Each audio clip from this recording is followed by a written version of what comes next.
When many of us in clinical medicine think back to our own training years, we often recall interacting with master clinicians who were skilled diagnosticians, thoughtful teachers, and role models of a compassionate bedside manner. What lessons do these master clinicians have to teach the rest of us in terms of how they learn, how their minds work, and how they became so good at what they do? I'm Vivek Murthy. Welcome to the Master Clinician Project.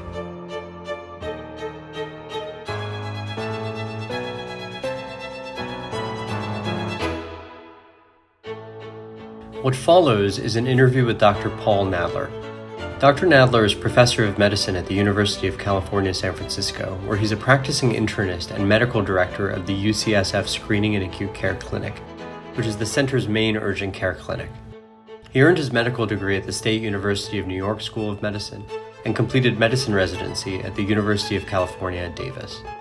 In 2014, he was elected to the UCSF Council of Master Clinicians in recognition of his impressive diagnostic and clinical acumen, his expertise as a teacher, and the humanistic and high-quality patient care which he delivers.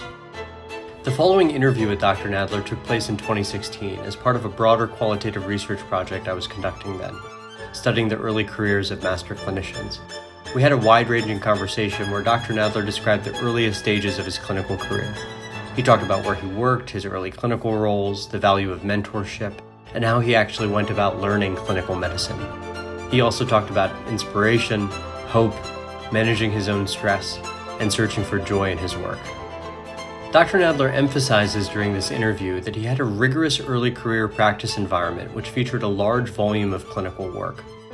This fits well into Anders Ericsson's formulation of both purposeful and deliberate practice, which are types of practice characterized by the regular, focused practice of tasks with well-defined short-term goals designed to reach longer-term goals. Deliberate and purposeful practice both involve reflecting on feedback to improve training practices, as well as venturing outside of one's comfort zone. As Dr. Nadler shares in this interview, his early career featured clinical roles that took him outside of his comfort zone so often that they helped him rapidly grow his clinical skills and abilities to levels that he could not have anticipated. In the 4 years since this interview, I've returned to it countless times because it contains specific training advice that rings with the clarity and timelessness that characterizes all great advice. I hope you find this interview as inspiring as I did.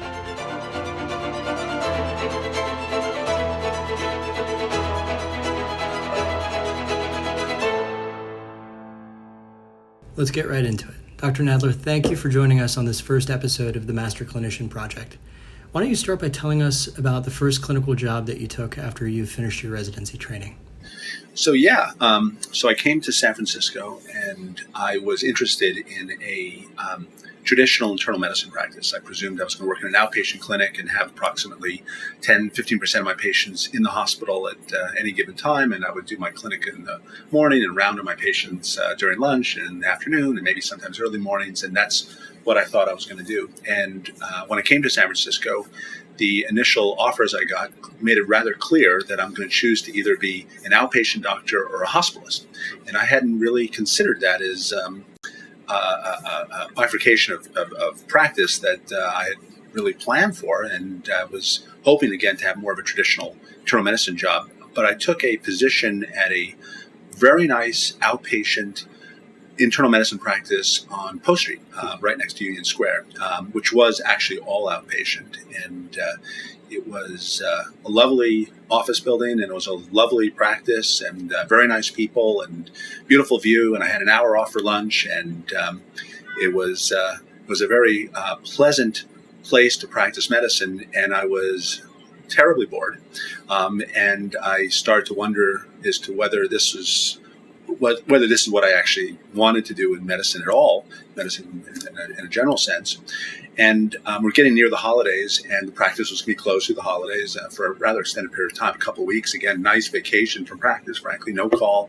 But as I was getting close to that time off, I got a phone call from a headhunter who worked at a locum tenens company that I'd done some moonlighting with when I was a resident. So it just after our moonlighting. So he knew me, and he called me up and he asked me rather bluntly, he said, "Paul, what are you doing over the holidays?" And I said, "Nothing." And he said, "Well, would you like to go to Las Vegas and practice medicine over the holidays?" And I said, okay, sounds fine. If the expenses are paid, I'm certainly looking for something a little different. Sounds exciting. He goes, what do you want me to do there? I asked him, what do you want me to do there? And he said, well, the U.S. Air Force has a base there, an emergency department base, where they have civilian doctors who fill in for their active duty physicians when the physicians are assigned somewhere else, and they need someone to cover the holidays. Would you go there? And I said, well, I'm not an emergency doctor, although I had actually spent some additional time during residency doing ED because I liked it. But if you think I could qualify for that, I will. He said, fine. Oh yeah, I'm sure you'll be fine. He goes, let me tell you, you will while you're there, you'll also see some kids. And I said, do you mean like 17-year-olds with strep throat? And he goes, well, yeah, a lot of that, but there'll also be some younger children who are dependents of active duty people. And I said, well, I'm an internist. I can take care of kids safely. And he says, don't worry. There's a pediatrician at the site who will be there to help you with it. She'll be working right side by side. Don't worry about that at all. And he said, well, I said, okay, if it's well supported. And then he said, there'll be some older patients there too, fathers and relatives of active duty people and retirees. And I said, well, yeah, I'm good. I'm an internist. I can take care of old people. He goes, yeah, no problem. You'll have a great time. Well, anyway, sent me there. My shift started at 8 p.m. at night and went to 8 a.m. In those 12 hours, I saw 60 patients. I had no chance to sit down, essentially. The only food that I got was candy from the candy machine on the way to the restroom. Of those 60 patients, there were 2 floppy, febrile infants that I life flighted out of there. There was no pediatrician available to support me. I intubated 2 vets in that emergency department. Of course, there was no other doctor in the whole building besides me during this time.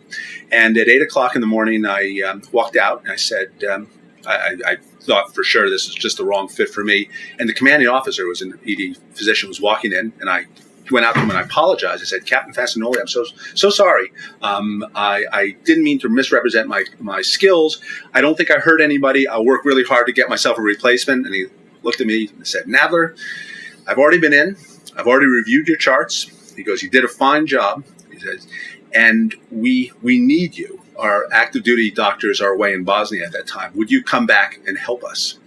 So when it's presented like that, and given the fact that my choice was to go back to this lovely little practice on Post Street, which was boring me to tears, I told Captain Fasanoli, okay, I'll come back. And I agreed to the job. And for 6 months, I regularly commuted to Las Vegas 2 or 3 days a week, working in this emergency department where, again, the volume was 60 patients a night, working as hard as I possibly could and incredibly unsupported by any other system.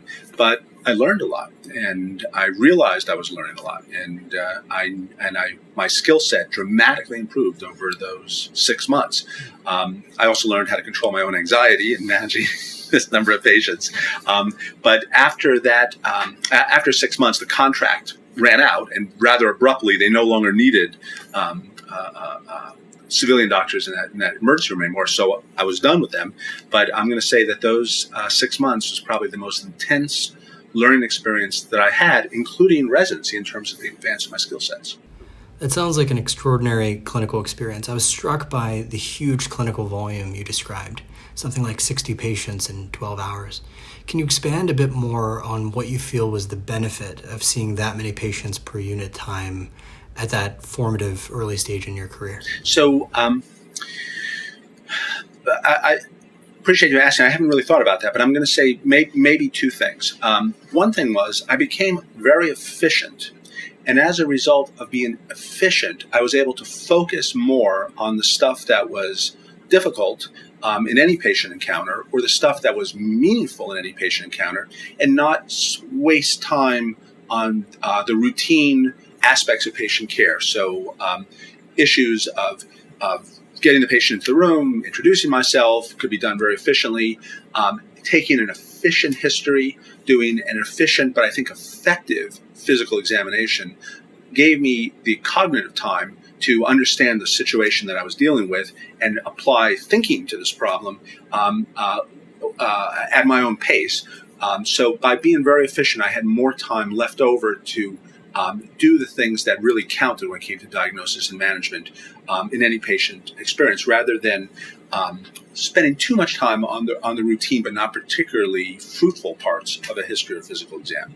So that was one aspect. Secondly, for this particular job, and there were other jobs after the Air Force, of course, I remember coming here and the clinician who formerly was the director acted as if this was a rather high volume place with patients that were demanding in terms of their needs. And I felt absolutely the opposite. I felt this place was actually very moderate, reasonably paced, and nobody sitting in the waiting room in any way raised my anxiety or made me feel overwhelmed, because compared to what I had been doing, these patients seemed very not straightforward, but very comfortable in actually taking care of even the occasional patient who comes through here who has an emergent problem. So specifically after the Air Force experience, but then after several other experiences I had, I was never stressed or anxious in terms of the clinical volume or the needs of my patients. So that relaxed feeling that I had has allowed me to be more present for my patients and not to feel personally stressed and therefore less able to provide them with what they need, I believe. So what I'm hearing is that those experiences really increased your efficiency, and that efficiency in turn gave you bandwidth to pay attention to the parts of the patient encounter that demanded the most cognitive attention or critical thinking. And I think I also heard from you that getting that kind of volume took you out of your comfort zone until it actually expanded your comfort zone. That's so interesting. And let me just ask broadly, as you look back at those early years in, say, your first 5 years of clinical practice after training, what do you think were your formative learning behaviors and clinical habits? Good question. I would say there may be something specifically about that experience that was the result of those experiences. I think there were, to some also degree, an intensification of some previous other practices I had. So I'm going to say that, again, getting back to the sort of Air Force experience, but again, some other jobs afterwards, which had some other echoes of this. I developed a lot of confidence in my ability to apply clinical reasoning and judgment and skills to circumstances that were wider range than I had been trained in. So I came to feel that if I used physiological reasoning and my clinical sense and abilities, the outcomes would actually be good, even if I didn't know at the onset whether I had the skill set that would reliably lead to that outcome. So therefore, I developed a certain belief in the fact that if one applies themselves to the condition that is presenting and is psychologically present for the patient and does the best that they can, a good result will develop. Will occur in many instances. So it's kind of continually reminded me to apply myself the best that I can, because I think we will get a good result. I'm going to say, it's not that I've thought about this so much, and maybe it deserves a little more fuller thinking, but if the only things that I was seeing were things that I already knew I was good at, I might either not have that same level of practiced presence because of that. So by encountering things that I didn't from the onset knew I was good at, it developed a habit of presence that I think I still apply even now in what is a routine case. Because I remember very well being in that bedside and not having this experience of confidence. And it just became a practice of presence. So I think that's one thing. Secondly, as a progression of a previous experience I had.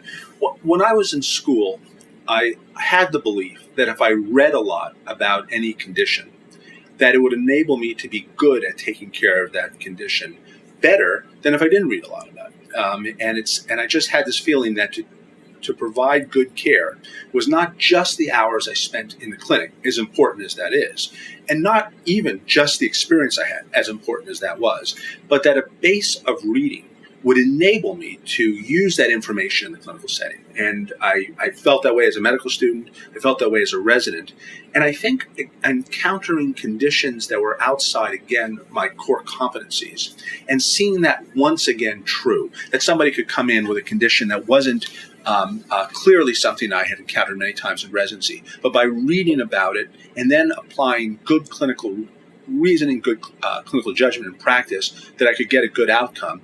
It's continually emphasized in my mind the idea that study of the conditions that you manage will enable you to have a better outcome. And I know that sounds kind of trivial. We all kind of know that in medical school, that to be good at something, if you read about it, good at treating a condition, you read about it, you'll get good at it. But I'm going to say that that concept potentially could have become less prominent in my mind as the sort of formal part of medical school, where you spend a lot of time reading about everything, transition to the experiential part of medical school and residency, where you spend a lot of time taking care of something. To have again that going back to the books experience kind of brought me back to the beginning, where once again it was read about conditions and then get experience managing those conditions, that I still to this day find to be, again, a habit that I use, that I'm constantly recognizing the fact that I need to either refresh knowledge about something that I've already taken care of, or learn about something that is a little bit on the edge of what I might do as an internist, and try to gain competency in that skill. So that being thrown in, and it's kind of a poor analogy, but if I were if I was good at playing sports, maybe I was a good swimmer, and I swam very well. If I had another, after I gained a certain skill set at swimming, maybe I was a good competitive swimmer. If I had another experience that challenged me to go to another higher level, it would take me from being a good swimmer to potentially a very good swimmer because of that challenge. Again, it's not exactly the right way to explain it, but it's sort of like being tossed again in the water, and you're either going to sink or swim. So everyone might know that as the initial training, you get tossed in, sink or swim. Hopefully people aren't trained to swim that way, but nevertheless, people recognize that as a swimming learning technique. But maybe later in your skill set, when you're actually a pretty good swimmer, can you also be again tossed into the water and you have to sink or swim? And if you survive that, survive is a little bit of an overstatement, you might come out an even stronger swimmer. And many of us, I think, don't have the opportunity to be, once again, fundamentally challenged in our medical practice that allows us to take what at that time was actually a certain accumulation of skills and knowledge, and once again be forced to confront the entire field of medicine again fresh. And it made me a better doctor at that time, and I think it re-emphasized habits that as a resident perhaps I might have gotten a little automatic about. So it forced me to kind of go back to square one and do it all over again. But that square one was on a higher board because I already gotten quite a bit of information. So I do look back at the Air Force experience as being one of the most traumatic medical experiences I've ever had, but to this day, one of the most formative experiences I've ever had. I wanted to pick up on something you said about the importance of building a broad and deep base of clinical knowledge. So let me ask you about your early career reading habits.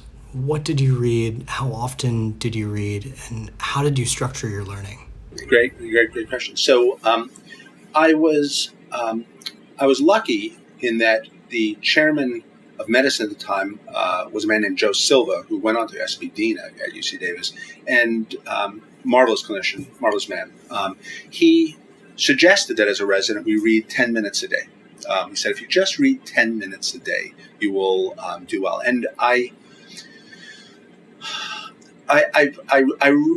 tried to stick to that habit. So when I was a resident, doing 10 minutes a day seemed to me to be manageable and something that was reasonable to do.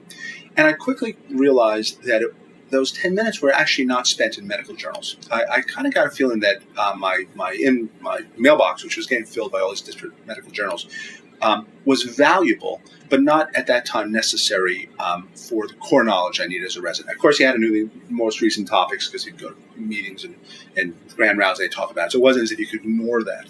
But on the other hand, I got a lot of benefit out of reading textbooks, and I still actually get a lot of benefit out of textbooks now. So I recognize that the journals, which command your attention, are not necessarily the place to spend your 10 minutes. So I spend more time with textbooks and trying to go a little deeper into the subjects than the topical journals, which are always screaming for my attention.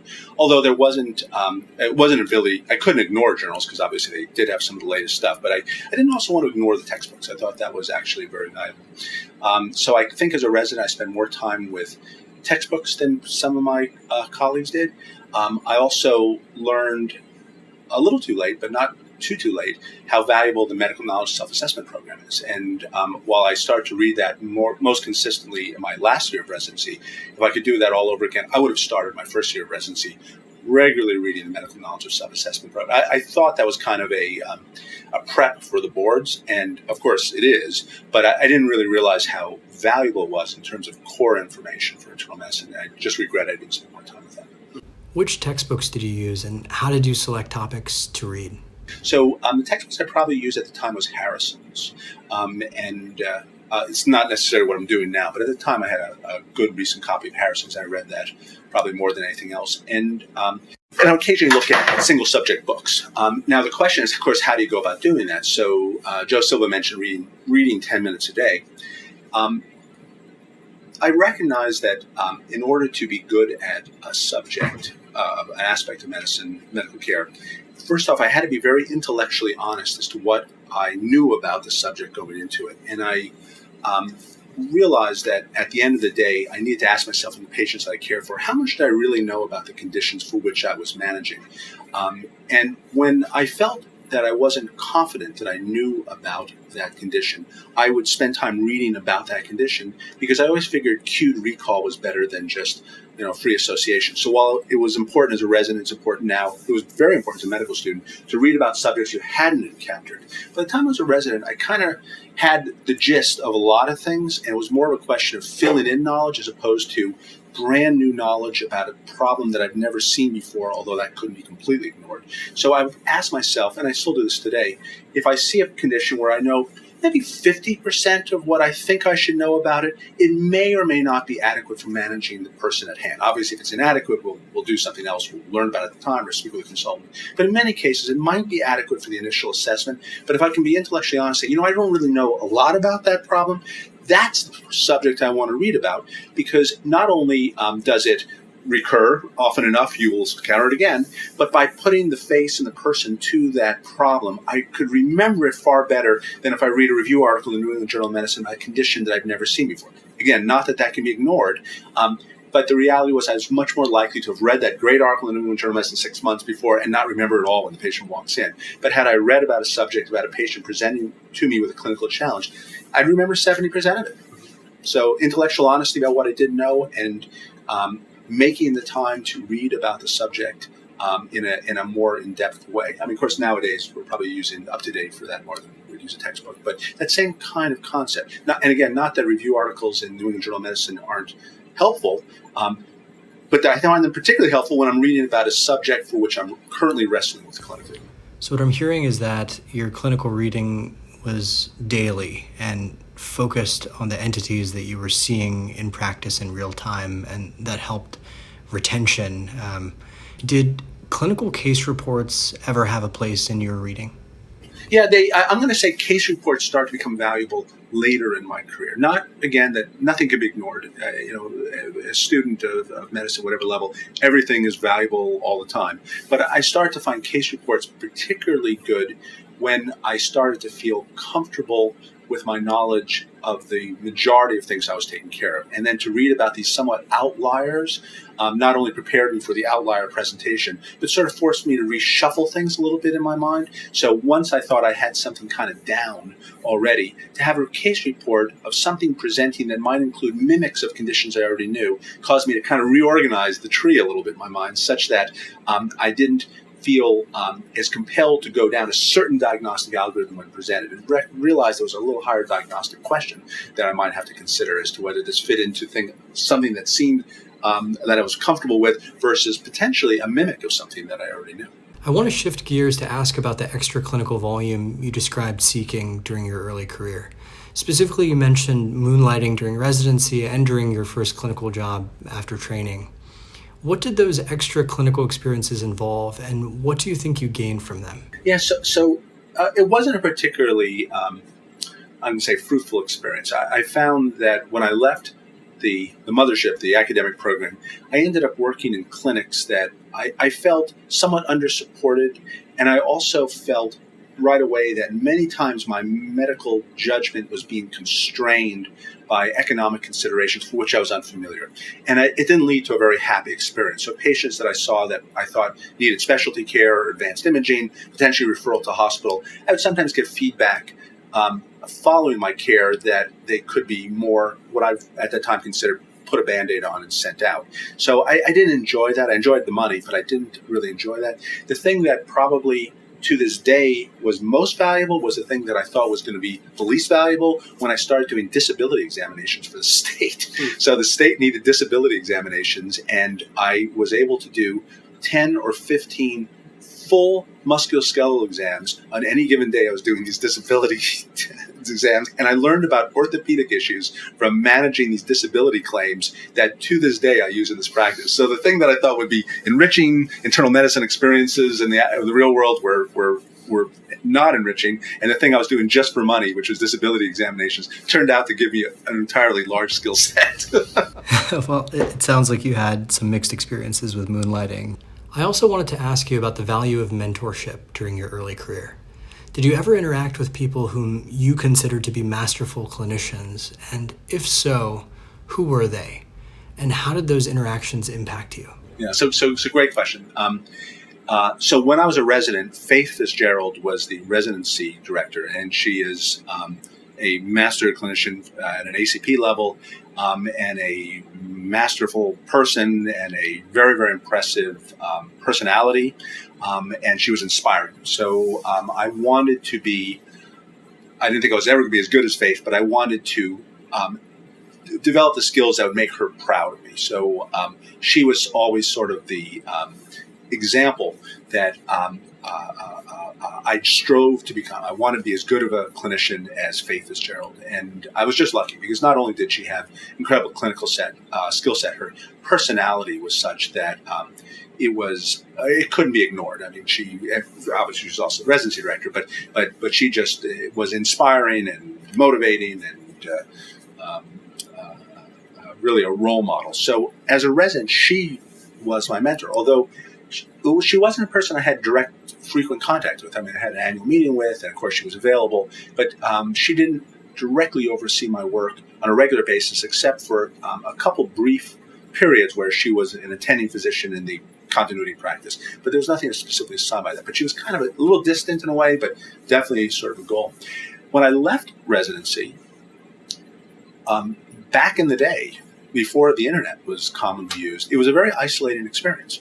And the places that I worked didn't have a lot of relationships between doctors. I talked about this ED, which at night, I was the only clinician in the whole hospital, the only doc in the emergency department. I ran upstairs to deliver babies, and whatever they needed done, I did. But even in daytime practices, it was sort of the colleagues that you ran into. And I'm going to say I didn't have anybody there that actually inspired me in a traditional mentorship way, but I had some bad examples where I realized I don't want to be like that. And I had some good examples, but doctors who would not probably fit into the model of what we consider a good example in an academic center. So I suddenly realized, there's several ways to go about this. And some of these people who clearly would not be a master clinician here at UCSF had some skills and some approaches that in certain circumstances were absolutely incredibly valuable, for which I didn't have and I aspired to. So I started to gain the ability to look for role models and mentorship where I could find them. And these were not people like Faith Fitzgerald, who were just all over great. These are people who had defects, a lot of defects in their care of patient at the time, I thought, and even to this day in retrospect, but had some skills that you don't learn in any academic medical center that I thought did provide a uniquely good experience for the patients. What were some examples? Yeah. So I remember one physician, I give you two. I remember one physician who, he had a fairly large ego. And I think that limited his skill set in many ways because he kind of thought he was great already. But because he thought he was so great, he was the doctor. And when a patient came in and had a medical problem, he was the person that was going to help them with it. He was going to be the person who was going to get them through physical therapy. He was going to get them through any bureaucratic problems they ran through. He was going to get them through any insurance company hassles they had because he was the doctor. And I realized that for patients who, and many of the patients in this practice were didn't have good insurance, because of his belief that nobody else in the system mattered as much as he did, he provided for his patients quite a bit of excellent care and cut through a lot of bureaucratic stuff in the system that as a resident I had learned to kind of fail at, that to realize, I guess you can't get a CT scan at night because, you just don't do that. That didn't stop him. If somebody needed a CT scan at night, he'd call the technician on the telephone and get him into the hospital and get that CT scan. And I realized that as a doctor, you can do so much more for your patient than you might think you can, and that title actually matters. Because as a resident here, our hierarchical system, you sort of lose sight of that. But he could solve problems, and I've always endeavored to recognize my capacity to help patients, even when I run against bureaucratic obstacles. And then I also saw something, and this is not my only example, but it's still a very memorable example. Patient came into an emergency room in a little hospital I was working in and needed to go to a bigger hospital. I arranged transfer. They had a cardiac issue. The family was all there. And I explained the condition in very evidence-based terms and what we're going to do and how we're going to manage this person. And it was all, nice and rational. And her primary care physician came into the emergency room. He was an older doctor, man, probably in his late 70s at the time. And he was a family doctor. And again, I don't think his skill set was world-class, but from what I knew of his practice, but he was there. So he came in, he saw this woman that I was transferring to the big hospital with this cardiac issue, gathered everybody's hands together and prayed with the family, prayed for her good care. And watching the family respond to that and watching the patient respond to that, I realized he was doing something that I couldn't do. I never was trained to do that. I didn't have the background to do that. And yes, the ambulance was coming, and yes, she was stabilized and she was on the monitor and what other beta block or whatever else I gave her for that condition, all very valuable.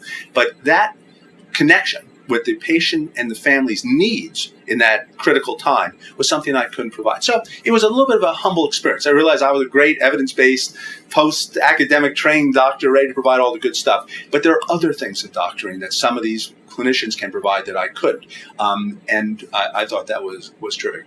I realized there are many valuable approaches to medicine that people can bring, and I was knowledgeable only about some of them.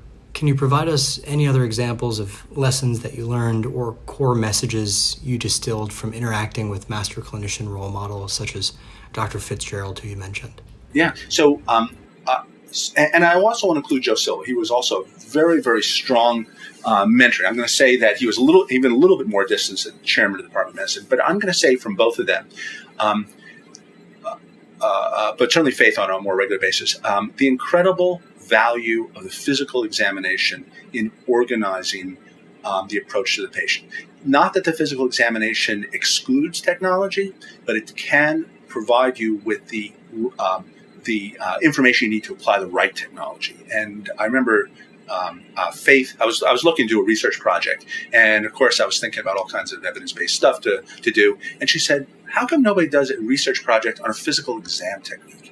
Why doesn't anybody do that? And here I realize every day I'm practicing physical examination, and instead of researching the thing that I'm applying to every one of my patients, I was looking at a more traditional evidence-based question of populations or interventions with medications. And the fact that she, despite being an excellent clinician, valued the basic day-to-day stuff that we were doing with patients made me realize that this was as important as anything else. And Joe echoed that as well. He also was a master at the physical examination. And it wasn't just the techniques he did led to these outcomes, but it was this idea that what you're doing at the bedside is incredibly valuable, even though you have this whole armamentarium of technological interventions that are necessary and so valuable, but it starts at the bedside. And so the bedside clinical encounter, in a more general sense, rose in prominence in my mind as something that really, really matters. We have all this incredible stuff in the toolbox, but what I'm doing at the bedside, history, physical examination, is very important and deserves as much intellectual rigor as anything else that's going on, and recognized as critical to patient care. So I think that was part of it. The idea that the bedside encounter really mattered. They both taught that. And it wasn't purely technique. It wasn't just Joe showing a physical exam technique. It was like, what you're doing at this bedside matters. The other thing is, I'm going to say that Faith Fitzgerald, who had a passion for history, had a passion for Sherlock Holmes and the diagnostic skill set he used in managing his cases, continually reminded me to be interested, curious, and again, present. So my concept of what she got from these types of detective histories was not just solving difficult issues. It was the idea that the person who really listened to the problem and really thought about the problem will be the person who solved it. That was always the problem. I don't know if you ever read Sherlock Holmes novels, but the Scotland Yard was fine. Scotland Yard was good, but they were very busy. So the detectives always had a superficial understanding of what was going on. They tended to jump to the first conclusion because they're too busy doing other things. While Sherlock Holmes was a person who really listened, really thought about it and paid attention to the more subtle aspects of the presentation of the victim of a crime. And I realized that in medicine, that's also very, very important. You sort of set aside the process, which is 13 patients in 5 hours and kind of got to get through the day, to actually really sit there and really listen fresh. So I think she inspired me to always remember that aspect of patient management. And I wanted to ask you to expand on something that you just brought up, which were your physical exam skills. Did you ever do any deliberate work during your early career to get better at the physical exam? Yeah, so it was resource limitation, essentially. So not so much in the Air Force, because we had some resources, although it was limited by what we would consider modern academic conditions. But following my experience in the Air Force, I went to work for the Indian Health Service. So I was down on a reservation south of Reno, on an Indian reservation, and we were very resource poor. And our patients were not simple patients. They were actually fairly complicated patients. And deciding which patients could be safely managed and discharged from my clinic, who needed to be hospitalized when we had limited resources, who needed technological tests, which were also extremely limited, forced me to try to develop a skill set that would allow me to make those decisions. I just couldn't rely upon technology to solve some of these questions I had, because not everyone could go into technology. So I'm going to say that that's what probably made me more focused on what I could do at the bedside, was because I just didn't have a whole ton of options besides the bedside without, an incredible effort to try to get the patient involved. So anybody I sent to the hospital had to go for a specific reason. Anybody who needed a test had to go for a specific reason, because we just didn't have those opportunities. And what do those efforts involve in terms of trying to improve your skills at the exam or taking a history? Yeah, good question. So I'm going to say that there's several aspects about that. So one of them, it has to start partly with just presence. You have to go into that room really wanting to do a history that was going to lead to decisions, and not just a general history that was actually going to allow you to decide this versus that, to ask the questions that were going to decide this versus that, and a presence with physical examination such that your examination of this area is again going to really just guide your decision to do this versus that. So it's a lung examination that has to be thorough because you've got to decide whether this person is going to need to get his chest x-ray. So Joe Silva or Faith, I remember examining patients in front of Joe. I'd listen to the usual quadrants of areas of the lung, and then Joe would put a stethoscope on the apex and tap at the apex and says, have you listened here? And I had not listened there. And he goes, what are we listening for? Why are we deciding that? And he said, well, the reality is there's a person at risk for tuberculosis, and you're going to not examine their apex. And at that time, it seemed, just being thorough, it seemed like a very, very good clinician, and I wanted to be a good clinician.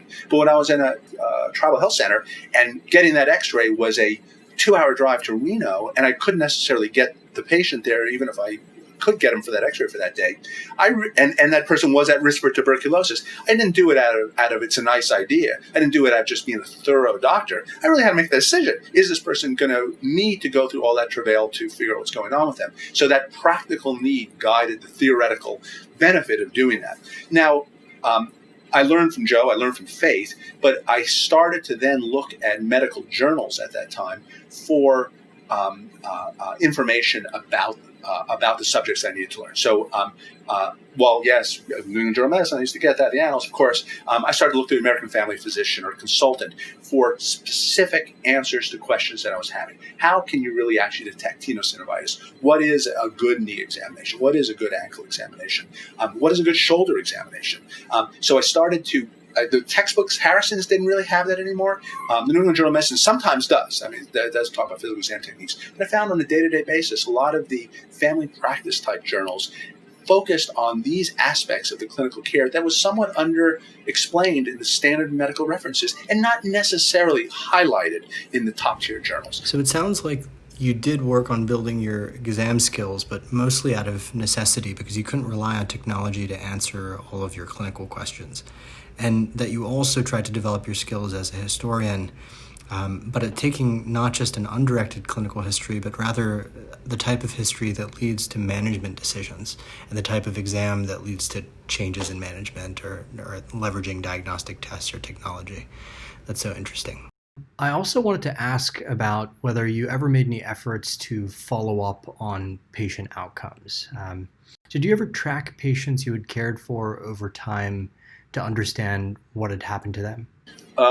Great question. So I'm going to say that the problem that I confronted was the fact that I often, I either worked in a setting for which I didn't have regular access to follow-up care information, or I was in a situation where this follow-up information was incredibly available to me. So maybe that's not the proper way to answer your question. But so, for instance, when I was in the Air Force, working for the Air Force, I had no access to medical records when I wasn't in that building.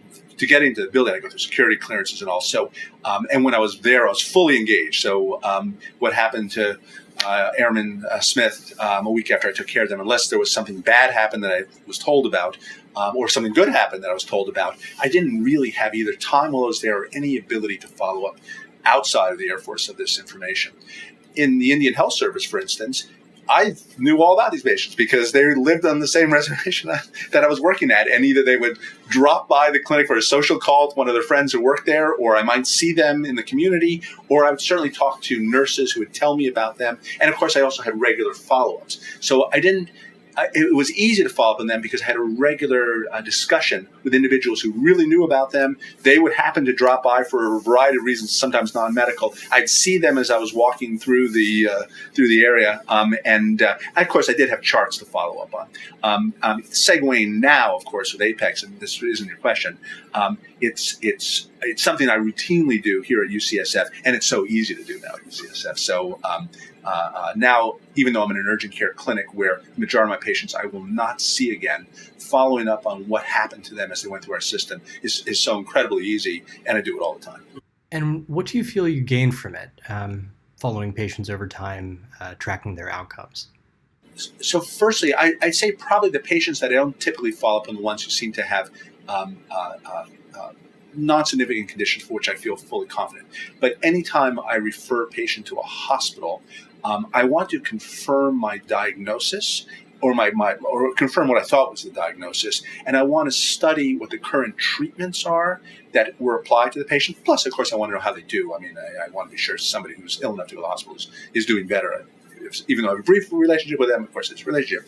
So I'm always confirming my diagnoses by following them in the initial steps to the hospital, or potentially the emergency room if they're discharged. But the second group of patients that I routinely follow up is anybody I send to a consultant. So if I send a person to a consultant, I want to know, did the consultant think I was on the right track, wrong track, and what is the quality of, what is the type of care that was provided? Because to me, that is kind of a real-time, community standard education. So I want to know what the consultants think is the right management for this condition in 2016, and what are they doing for that? And was there something else I should have done before I sent them to the consultant? Was there something that I missed about this that I wasn't thinking? So I find the consultant notes almost like those CPCs in the New England Journal of Medicine. It gives me an opportunity to really delve into what they're thinking about stuff. So that's marvelous. And then the hospital notes also may very well include that, but it also has the real-time value as, did that person who I thought had a PE really have a PE? And if they had a PE, what's the current management of that PE? And of course, there's a million other conditions for which I do. And it's so obviously routine now with Apex. I just continually want to know what was the care and what was considered to be the best approach to that problem. My last question is perhaps a summarizing question. We've covered a lot of ground between discussing your first job, the clinical volume, your moonlighting, role models, reading habits. Separate from what we've discussed, as you think back to that formative period of time in your early career, can you think of any other clinical habits or learning behaviors or attitudes that were foundational for you, which we haven't yet discussed? I'm going to say two things. So I'm going to say the first thing was I had an idea in medical school that medical care really mattered. It really was important to do this, and it really mattered to the patient. And I got a sense that good medical care is better than average medical care, of course, better than poor medical care. It actually matters to provide that additional level of quality leads to better outcomes than even standard medical care, and that it was worth striving to provide excellent medical care because I think it led to better outcomes for our patients. So a condition that an issue that mattered, for which skill would also matter, and excellent skill would provide better care than average skill. So I just had this belief that getting good at this mattered, and it was a subject that mattered, and that's kind of ran through to this day. And do I live up to my standard? I, of course, want to. I can't say I do in all circumstances, but it's kind of a driving force. Get very good at something that actually really matters. But I would say the other thing that I didn't realize, and this again kind of goes back a little bit to my first experience, which made it a little more clear to me. I thought I wanted to be a typical internist of the day, which was somebody who had a majority outpatient practice but had a minority inpatient practice, and both of those experiences would inform. And that kind of excited me about internal medicine, to have the skills to take care of patients in the hospital, but also have the day-to-day skills in the practice. And I thought it'd be great to have continuity and follow my patients and follow them through their times. And it turned out that I don't want to do that at all. And I thought that's what I really wanted to do. And prior to medical school, when I was in college, I earned extra money as worked as a emergency medical technician. I worked for an ambulance, and I made money doing that, and I really enjoyed it. When I was a resident, I spent extra time in the emergency department because I loved it. I just enjoyed it. I never thought about being an ED doctor. It was somewhat of an undeveloped specialty at that time, but I just thought the ED was the place to be. And then I graduated residency, and I think I want to be a continuity doctor. And I never listened to myself, thinking, I was an EMT, and then I would spend too much time. And then, of course, I was bored as could be. And then I get this job with the Air Force, which was as tough as could be.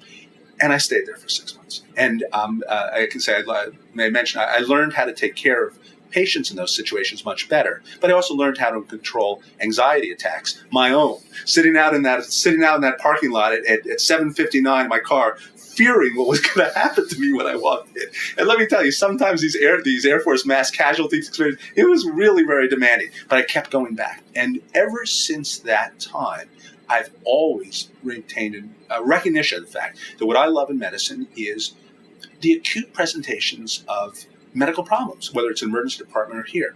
So I think what has continually enabled me to do the reading that I need to do, to want to be present for my patient, to have a good attitude about what I'm doing here, not to feel overburdened by my experiences, is I find this fun. Okay. Now, when I applied for medical school or residency, I used language such as intellectually engaging and compassionate and worthy of the community. And I mean, all true. We all, I'm sure, feel that. It's really there. But I never said, and oh, by the way, I want to do it because it's fun. Okay. But after all these years and being forced to confront it, I recognize that what I do, I find fun. And that fun part, that simple, emotional, almost non-intellectual fun that you have doing this is why I can continue to read my journals and continue to see my patients and be happy about doing that and wanting to do this. And when I'm not here and I'm at home, there are times I want to be back here and to do that. And just being intellectually interesting or being valuable for patients or emotionally satisfying, that kind of stuff, I just know that would be helpful, but it isn't quite enough. And so I tell medical students now to be honest with themselves in a way that I wasn't, which is, what do you find fun? And if what you find to be fun is you like to take care of left eye problems in patients aged 10 years old to 13, and that's what you enjoy doing, you find fun, do that, because there's some kid out there who's 10 years old who has a left eye problem who needs a doctor who really wants to do that. Okay, and just to be honest, and if you like to put in endotracheal tubes all day and run IVs, be an anesthesiologist. If you like to look at X-ray, just do that, and don't talk yourself into doing something because it's intellectually engaging and compassionate solely. Of course, it has to be there, but can you really say to yourself that you find it fun? And I find urgent care and emergency department medicine fun. Now, the Indian Health Service was more continuity practice than this, but it was also very acute because we were out in the middle of nowhere and patients were coming in with symptomatic conditions. So I realized that too was acute care. And so I feel very lucky. I found the part of medicine that I come to work with having some concept that at some level this is fun to do, and it's not the area of medicine that I thought I wanted to do. And I'm not sure I'd be doing as good of a job if I force myself to stay into this continuity practice. If I was lucky enough, lucky in parentheses, to get that job I was thinking about, that continuity practice in San Francisco with inpatients, I don't really know whether I would have ever become as happy as with the type of medical care that I'm able to provide as I am now. So I would argue that underneath all these rational considerations and techniques is, if you find what you're doing fun, you're probably going to get good at it. Wow. What an amazing line, and one I think that we can conclude with. If you find what you're doing fun, you're probably going to get good at it. Dr. Nadler, thank you so much for your time and for joining us on the podcast today. I'd like to conclude this episode with a reading of one of my favorite quotes from Sir William Osler, the great diagnostician and teacher who is a founding physician of the Johns Hopkins Hospital. In his famous speech, Equanimitas, he said, "A distressing feature in the life you are about to enter, a feature which will press hardly upon the finer spirits among you and ruffle their equanimity, is uncertainty. In seeking absolute truth, we aim at the unattainable, and must be content with finding broken portions." Since I finished medicine residency in 2016, I found that uncertainty to varying degrees is a constant companion. Sometimes as clinicians we're uncertain about treatment, whether we're giving the correct treatment or how a patient will respond to antibiotics or diuresis or anticoagulation, so we treat and watch carefully. Sometimes we're uncertain about the diagnosis, when a patient presents with an unusual syndrome. So we order labs, scans, biopsies, and consults, and often we find the answer. But sometimes, despite these measures, uncertainty lingers. Early in my practice, I was disturbed by this, the frequency with which we as clinicians arrived at partial explanations, or no explanation, or wrong explanations that were later corrected. It bothered me that I couldn't always provide all of my patients, all of the time, with a complete diagnostic explanation for their ailments. When I talked to expert clinical mentors about this, many of them reassured me that this phenomenon wasn't due to diagnostic inadequacy, but was rather a normal aspect of clinical practice. They emphasized that sometimes, after a certain point, subjecting patients to ever more testing was more likely to yield harm and distress than a fruitful explanation. Osler's quote about uncertainty reinforced this message even more, that after due diligence is done, some degree of uncertainty may well persist. But learning to embrace it as an engine of diagnostic curiosity and humility, rather than allowing it to instill feelings of inadequacy or provoke unnecessary testing, is an important mental adjustment that we all make over time. After 4 years as a hospitalist, I'm now a rheumatology fellow. Uncertainty has moved from being everywhere in a subtle manner to being everywhere prominently. Rheumatology is a field devoted to diagnostic mysteries, to these enigmatic, incompletely understood patterns of immune dysregulation. Being uncertain is common. But after just a few months of fellowship, I've learned 2 critical lessons about dealing with uncertainty effectively. The first relates to the difference between a diagnosis and a diagnostic construct. A diagnosis is certain and fixed, and based on a definitive test, such as a biopsy or culture data or a heart catheterization. But a diagnostic construct is a working explanation, a tentative diagnosis that ties together many, but perhaps not all, of the patient's disease manifestations into a framework. Diagnostic constructs are provisional and can be modified over time as you gather more information. A diagnostic construct lets you move forward and care for a patient while recognizing and embracing the uncertainty inherent in their situation. Patients seem to uniformly appreciate it when I share this approach with them, which I emphasize is based on uncertainty, but also hope. The second critical lesson that I've learned as a rheumatology fellow is that sometimes time itself can be a powerful diagnostic test. I saw a gentleman in clinic who we diagnosed with classic polymyalgia rheumatica after excluding competing diagnoses carefully by history, exam, and directed labs and imaging. He improved considerably with prednisone, but months later, as the dose was tapered, he newly developed symmetric inflammatory polyarthritis of the small joints, with labs showing RF and CCP positivity.